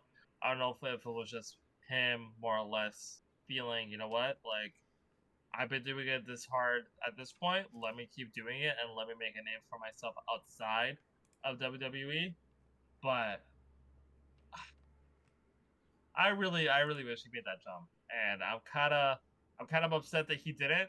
But I'm also excited to see what he does now that he has like signed with AEW. I'm just hoping that we don't get a situation where he ends up regretting that decision. That's all I'm gonna say. It's a pretty solid point, in all honesty. We have a new comment from a first-time chatter. What's going on? We're just chatting some wrestling, pretty much summarizing everything that's happened this week and our little opinions on it. That's pretty sick emote, I'm not gonna lie. The little yeah. Yeah. The Here's yee. the justice. Thank you for coming out. I usually say that or just write that in general as a response, but it's pretty cool.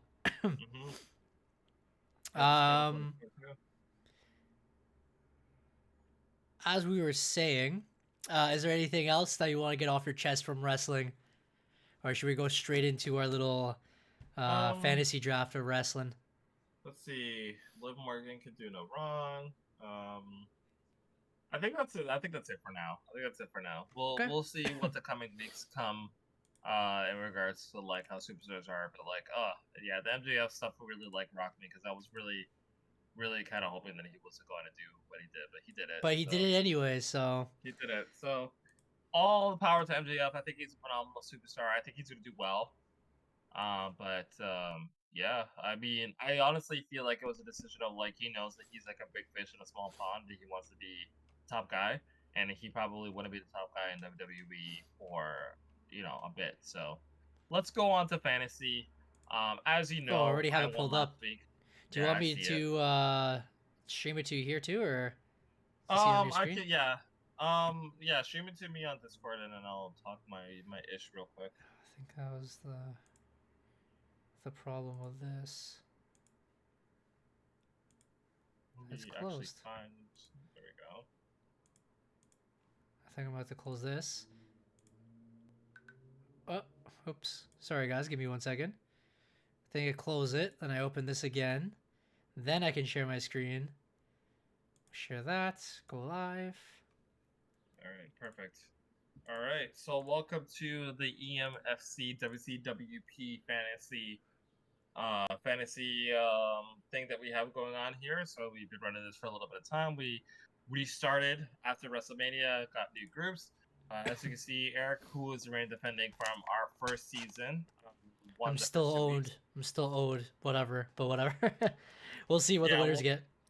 We'll figure that out once we get to it. I haven't seen you in like months, so like we'll wait till I see you and then we'll figure it out. All right. So yeah, I won week 3. Let's go into week 4 of our fantasy. That was chock full of wrestling. So we'll start off with I had Io Sky as my main eventer. She did nothing. She did nothing. She had a small backstage segment where she destroyed everything. Yeah. She didn't say anything though. She was just like rah rah rah rah, so I didn't really count it. Nia Jax was like kind of like my main person of the week. She killed it on She SmackDown. did, She man. beat Bianca Belair. She killed it at Look at those points. King of the Ring. She got me 91 points. She's awesome. She is doing her thing. Future world champion. Brick Bronson Reed had 2 matches. He had his match on Monday Night Raw and also at King of the Ring. He got pinned at King of the Ring, and he didn't do any of his moves. So although he was there, he didn't really do much for me. So he actually got me 9 points, man. That's crazy. Yeah, but Monday Night Raw, he had a squash match with Otis where he was able to kind of make up for it, but he only got me 9 points. Lyra Valkyria, same situation. She had a small appearance on SmackDown, but she lost at King of the Ring and didn't do any of her moves either. But she got back on Monday Night Raw, but since she was selling the rib injury, she didn't do any of her moves either. So she just squeaked out a quick victory, got me 4 points. Chad Gable did his thing at King of the Ring a little bit, and also had a lot of appearances on Monday Night Raw, so he was able to net me 28 points. And Jay Cargill and Bianca Belair. Bianca Belair Combined lost 29. on SmackDown. They combined me for 29 points because Jay Cargill had a small promo and another promo on the pay-per-view as well as Bianca Belair. You could have the fight on the main show too. They had a match, but it was on the pre-show. It was on the which we didn't pre-show, so count. we didn't count that. So all in total, I was able to score 164 points for the week, which would be good and a regular week, but for a pay-per-view week, I was hoping to score at least 250. I assume you'd get more. LA Knight didn't do much. Damian Priest No, appeared he a lot on didn't. Raw. Maybe you'll But get that him was on about it. next time. CM Punk didn't show up. Melo was only there once. Hello. Creed Bros was only Yeah. there once. Alita Low. I don't even know if got this guy's still squashed. employed. Yeah, but like he's not doing anything right now, so like yeah, we're not getting much. I of think, yeah, you anything. slept But from your main eventer. Nia helped you a lot. Bronson slept. Lyra slept. Chad Gable and these guys did their thing. yeah. So right. 164 points. Let's go over to Eric and see what he got. So we're going over to my team. I just figured out a little cool system so we don't get so confused. We can put blue for SmackDown, red for Raw, and then whatever for the pay-per-view. So main eventer Jey Uso didn't show up at all in any capacity. 0 points. Cody Rhodes, he did 2 promos on SmackDown, one with Randy backstage, one on the main show, earned me 10 points. Of course, it was a pay-per-view. He is the world champion. He was going to be the main event. He's going to be in the longest match of the night, so he earned me a lot of points with many segments backstage. He hit 3 crossroads, 2 Cody Cutters, an appearance, pinfall plus 20, total of 100 points altogether. Gunther, almost 100 points as well. Showed up on SmackDown, and it was ×2 because it was there was 2 commercials. In the match, he was just pretty much there for seeing who his next opponent was going to be. So he earned me 6 points on the pay-per-view. He did a lot of that Boston Crab action. Thank God it was like Boston Crab. He kicked out so that he's like, let me go get him. Boston Crab, kick out. And he's like, oh. And then Randy tries to get up. He's like, no, come here, girl. And then he gives him another Boston Crab. Doesn't hit any of the finishers. He does the appearance. He does the win, 85 points. He did 1 promo on Raw. So total 96 points. Those are the kind of great nights that you need from a wrestler because they appeared on SmackDown, Raw, and the pay-per-view, which is insane. Leading to Becky Hogan, who did not win the match. So thank God she did an appearance. She did a promo backstage too after she lost the match, yelling at Dominic and talking to Byron Saxton or whatever. Though the -20 kicked in, so I only earned 10 points. Again, same thing. She did some promos but lost the match. 8 points on Raw. Total of 18. Drew only had 1 promo. We thought it was in the IR, so we're going to throw him in the mid-card. He did show up. Got me 5 points. I don't think that even matters that much anyways, if we do count it or not, because I earned a lot more points than that. With all the appearances that he did on the pay-per-view and on Raw, he only earned 18 points altogether, Dominic. Carlito actually earned me a lot of points because he fought and he kept appearing backstage. For a total of 256 points. Again, we're going to have to do some waivers here and figure it out. But again, this is why we have Cody. This is why we have Gunther. This is why these 2 are my top picks. And Becky, of course, when they first joined. It was because they were going to earn me points during those pay-per-view weeks. So we already passed Derek by a lot. I don't know what Matt was trying to do. Why can't they just add up his points? I know I didn't calculate his points. Again, as we said before, if you don't calculate points by the time of the thing, you get disqualified automatically. We kind of gave him the one win because it was his wedding week. This time, Yeah. he's had the entire week. He already talked about it.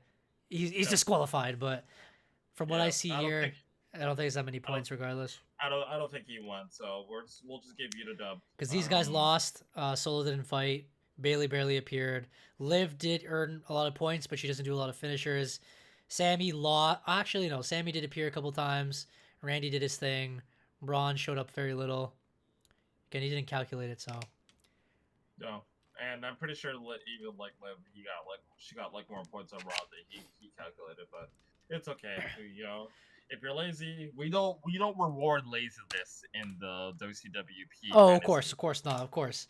So the week for winner goes to me, of course.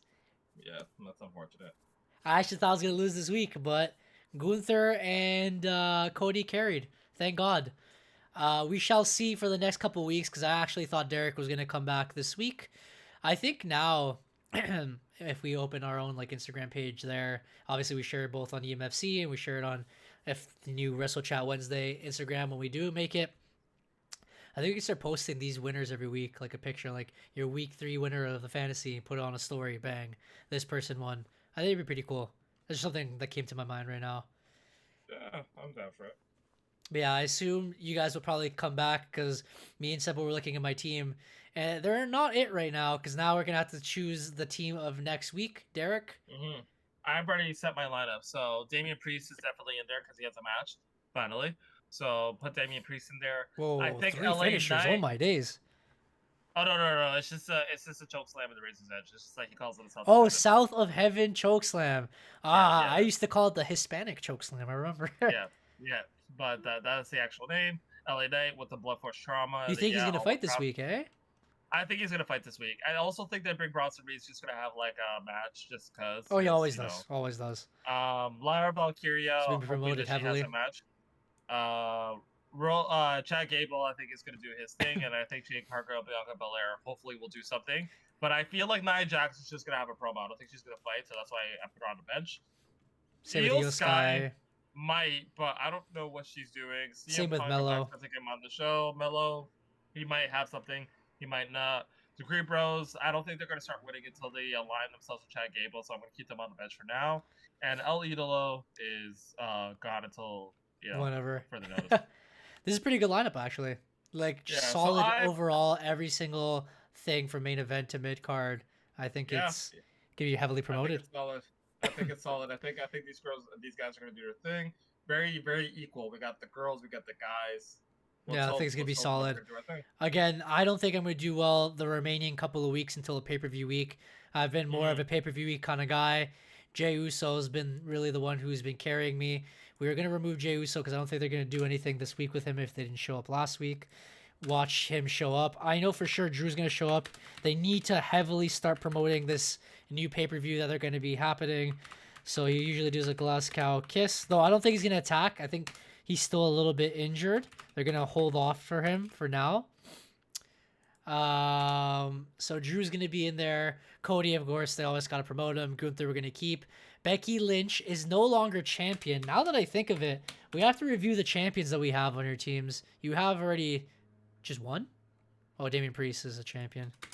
It's just Damian Priest and Jade Cargill. So my lineup is good. Yeah. I think it's Compare who needs to figure out his shit because now that Liv Morgan is champion, I think he has more than 2 champions, so he's gonna have to figure that out. So Drew is not champion. Becky Lynch, unfortunately, does not exist anymore. So because she's not employed, I need to replace her with a Raw women's because actually any woman because I already have a Raw woman in Mommy, Rhea Ripley, and then I have the woman's one from SmackDown, Naomi. So I just need just a woman in general to add to the women's category.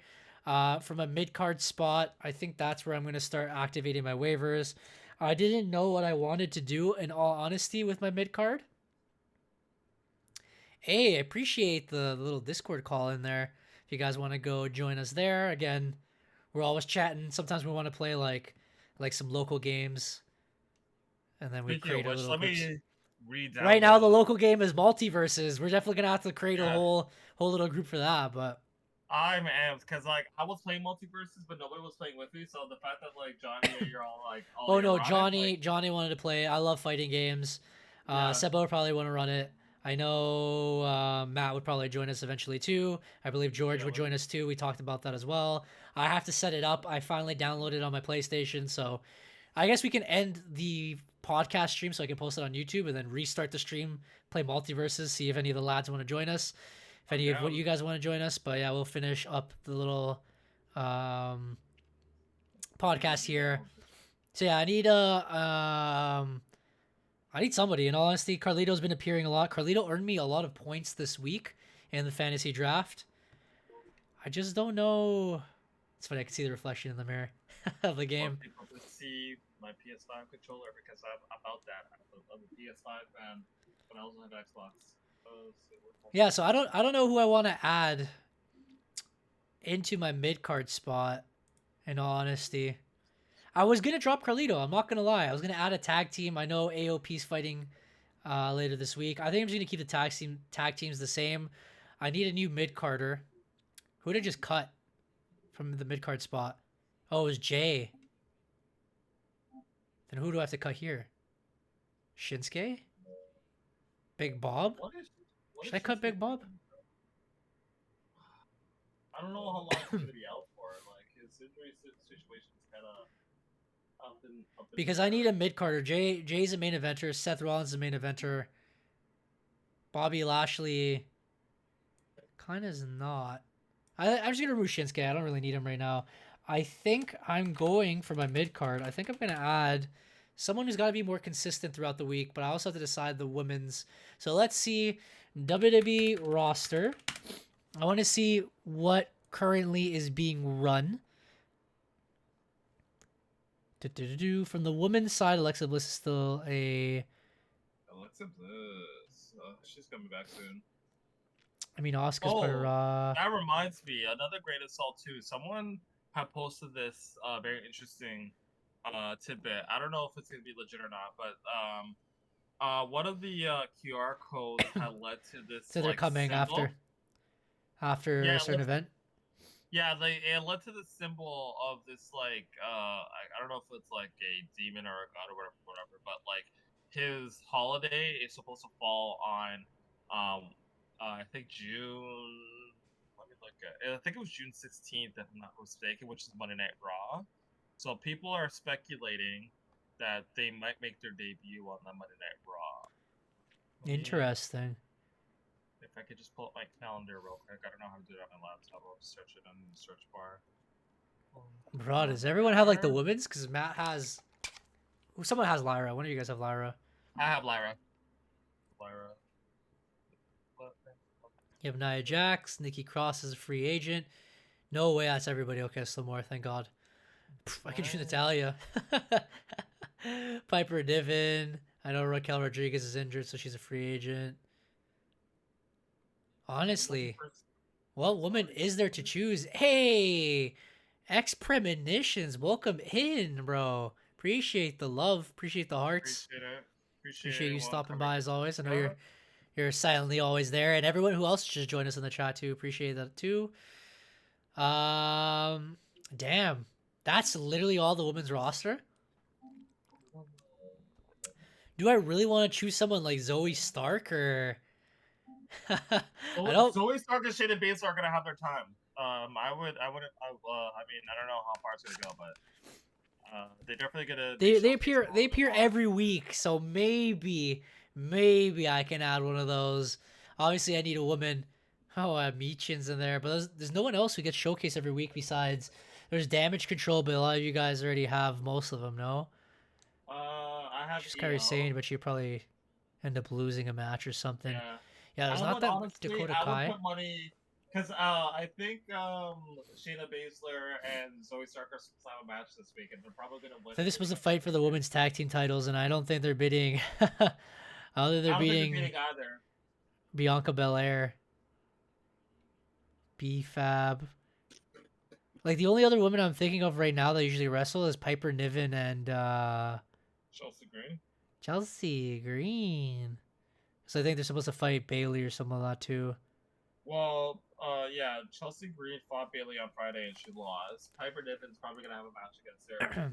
Like if it were me personally, I would like Zoe Stark or Shayna Baszler would be like for me personally. Because Matt has Tiffy Time, AJ Dragunov. He has Liv and Bailey, but Liv is now champion, so he has to drop somebody. Honestly, I might wait to see what Matt drops. Because Matt has to drop a champion. He either drops Bailey, Liv, or Sami Zayn. And I don't think he's going to drop Sami Zayn. His mid-card seems pretty solid. He's going to keep Liv, so he's most likely going to drop Bailey because he's been saying he's trash. So if Matt drops him, I only have one champion. I can get Bailey. So I'm going to say Bailey if Matt drops. Okay. Sounds good. And then currently blocked against me. So we're going to put a question mark on that. For my mid-cards women's spot. So we're back in the same situation. I could have bought both Shayna Baszler and thing, but all right, if we need a spot in the mid-card, someone who always shows up. There was a suggestion by Seba while we were watching it. I think Braun Strowman could be a good possibility. He's appearing a lot on the show. He's feuding with Judgment Day. I need someone who can appear on the mid-card more often. WB account is stupid because they won't allow me to keep accounts on both my Xbox and my PlayStation, so I'm dropping. So I'm gonna see Andrade's on SmackDown, eh? Honestly, she just choose. No, Rey Mysterio's probably gonna lose next week. Oh, he's never losing next week. Yeah, choose Booker T, dude. Choose who? Booker T. Booker T. He's bound to come out of retirement eventually. Ivar, bro. Oh, Sheamus. So there's a couple of options for the mid card. So there's Sheamus, who's now apparently feuding with Ludwig Kaiser. I can choose Ludwig Kaiser because Ludwig Kaiser might run the feud. But honestly, you know what? I'm choosing Sheamus because they're going to Europe. So they're definitely going to promote the hell out of him. So we're going to go broke kick and that knee trigger, that knee brogue thingy. So, sometimes he doesn't go for the bro kick, he goes for that knee attack. So that's what I'm going to choose. So right now, yeah, I'm going to put and drop Shinsuke for... What is that, Sheamus? Cool. Again, Matt has a decision to do. We'll talk about it when he comes back from vacation or whatever. And that's it for the fantasy draft. We can close the roster. We can open this up. And here we are. I guess we can quickly end this. I don't know how I'm going to do it because I could continue the stream and cut. Are you already playing? I'm doing the tutorial right now. Okay, do a tutorial? Yeah, I could quickly cut the stream and put the stream back on because everyone just refresh their page. That way, I can put this replay on YouTube, and then we can play some multiverses. I think that's what we're gonna end up doing here. So for everyone here on the podcast, I appreciate everyone stopping by. Again, another interesting week of wrestling. Many events happening, a lot of pay-per-views happening. We shall see what happens next week. Another fantasy done. Probably Matt will be here next week for all three of us. And we're going to go play some multiverses after this. So everyone here on Twitch, just refresh your page pretty much because we're going to be switching the titles and everything. Till then, for everyone on YouTube, it's been your boy Eric of EMFC. This is Derek of the EMFC, the extended channel, who's beating Mr. Meeseeks in this game, dude. Are you dumb? You're beating who? Mr. Meeseeks from Rick and Morty, bro. What? Yeah, I'm gonna have to see the new roster out here. Okay. I like it. I like it. Yeah, we're gonna have to send a message to Johnny real quick to tell him to get on, bro. Like this music is in here, bro. What? I'm trying to remember who I was beating as. It's probably not. Probably not. Okay. Sorry, I was just setting up. I should have set up the stream before we get on to the next. Multi versus.